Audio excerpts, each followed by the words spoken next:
welcome to the second episode in the series, Falling Out Without Falling Out of Love.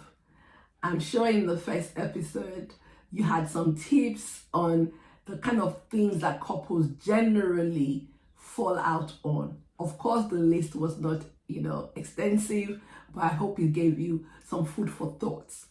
So in this second episode, which is the final episode in the series, I'm going to give you some tips on how you can manage and navigate this season if this is where you found yourself. I mentioned very briefly in the first episode about two fighting styles, rhinos and hedgehog. And again, this was covered extensively in my series on conflict resolution. So as an example, when we got married, I was definitely the rhino, definitely easily wound up. I wasn't a kind of person that would lash out or hit someone, but I used to sweat the small stuff. And because my husband is not like that, he used to wind me up. But let me give you some tips that helped me in now being married for more than 28 years. I can tell you now that I do not sweat the small things. I would say to you though, prayer definitely helped me. Prayer helped me to begin to process things and not seeing everything as a battle. Prayer definitely helped me. So I will give you that tip as start getting to prayer if this is where you found yourself. So let me start to talk to you about some of the things that kind of helped me. As I said, prayer helped me. And the scripture in Proverbs 25 verse 24, when it says it is better to live in the corner of an attic than with a quarrelsome wife in a lovely home. That spoke to me a lot. And this can also be, a quarrelsome husband. It's not just the wives, it could also be the husbands. Let me start to bring you back to focus here and look at some of the tips of how can you navigate this. The first thing I would say to you is when you want to sit down to start talking about this, be respectful. Don't start your conversation by attacking your spouse. No one enjoys being attacked. I think it is, popularly said that the best form of defense is attack. When your spouse feels that you have come to attack them in how you're talking to them, they are going to have their guards up. They're going to come back, match your energy with their energy. And you get nowhere with that. So choose your words carefully. Avoid name calling. Avoid using hurtful words. This is someone that you vow to love and respect. So begin to show that in how you deal with this. Words can stay with your spouse for, a long time. And some people never forget the hurtful words that their spouses, might have used in talking to them when they've had conflict. The second point I would say to you is be the boss of your emotion. Don't just lash out. You're only going to regret it. Don't say things that is going to hurt your spouse because you feel hurt. It's not a tit for tat. Choose your words carefully. No gaslighting. This is where I say that there is a need for what I have called the holy, applying the holy self-control. You can manage your emotions.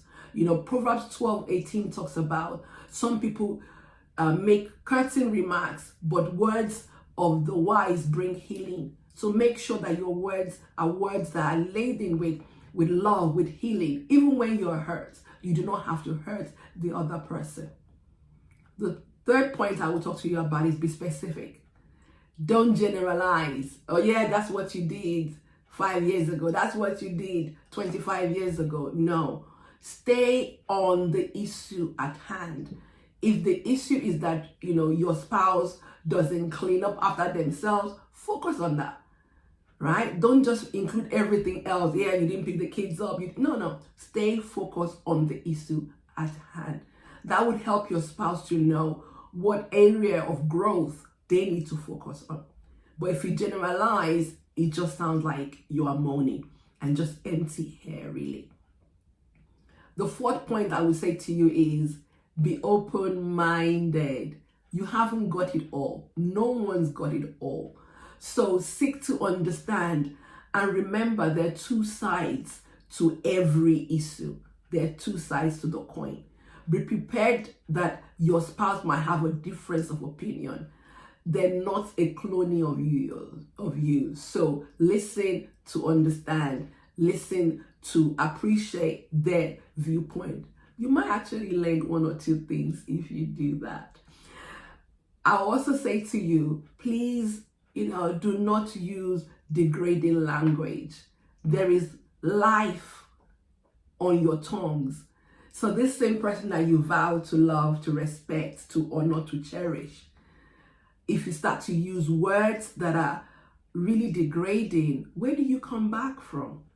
Right? And that's just going to really bring resentment. Even after the issue might have been resolved, the resentment might still linger on. The other point I would say to you is, don't criticize or accuse. Don't criticize or accuse. That is the job of the evil one. That's the job of Satan. So and this, as I keep saying to people, Satan doesn't need an assistant in you. So you don't accuse, you don't start to criticize. Make your points, but not as an accusation. Tell them precisely, like I said before, about what the issue is, without criticizing, especially criticizing their person, rather than focusing on the issue at hand. I've already mentioned before, stay focused. Don't throw in the kitchen sink. It will become too overwhelming when you put everything that is going wrong elsewhere into one conversation. Be prepared to take time out if you need it. Take time out. It doesn't mean you're disrespectful. It just shows that you are disciplined enough and wanting to control your emotion. So stay on that. And finally, be prepared to compromise, I would say. There are two sides to it. As I said before, you might have to give some to also receive some. It's very important.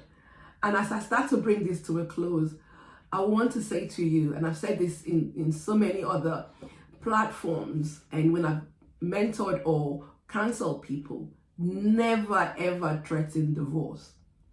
Never say to them, I regret marrying you. It's a mistake that I married you. No, you can't come back from that. You are hurt, but you don't have to hurt your spouse. Let me give you one or two scriptures as we bring this to a close. Proverbs 24 verses 3-4 says, by wisdom a house is built, and through understanding it is established. Through knowledge, its rooms are filled with rare and beautiful treasure. Okay? Then 1 Thessalonians 5:15 says, make sure that nobody pays back wrong with wrong, but always strive to do what is good for each other and for everyone. I hope the scriptures will speak to you. And if anything that I've raised in these 2 episodes have triggered you in any way, like I will always say, please seek the support of a trained counselor to work alongside you as you journey through to a place of healing. Thank you for listening, and I will see you in one of my future series. Take care now.